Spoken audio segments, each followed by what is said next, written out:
The Queen wrapped up warm as she stepped out on her Sandringham estate with a group including Princess Anne, her husband Tim Laurence and Formula One racing driver Jackie Stewart, who is a family friend.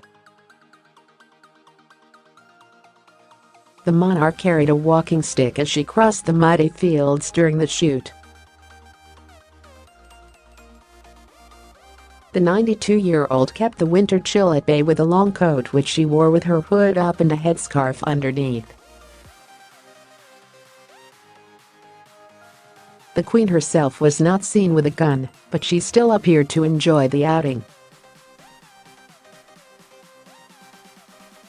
The shoot comes after the monarch visited the Sandringham branch of the Women's Institute, which she joined in 1943. Every year, the Queen visits Wisconsin members at West Newton Village Hall as part of her winter stay on her Sandringham estate in Norfolk. Alexander Armstrong, host of the BBC game show Pointless, was this year's guest speaker.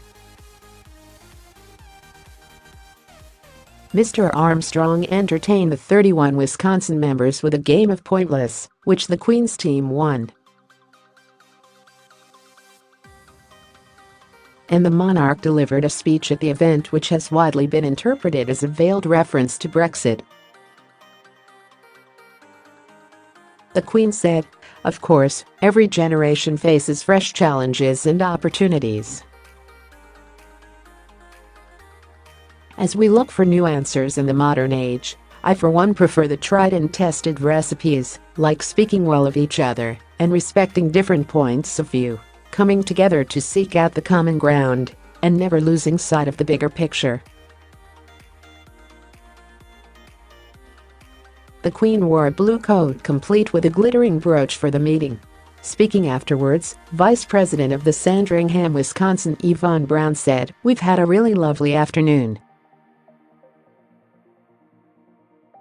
It's our centenary year," and the Queen very graciously said a few words about the fact that it was our centenary, and she hoped that the fun and friendship would continue into the next century.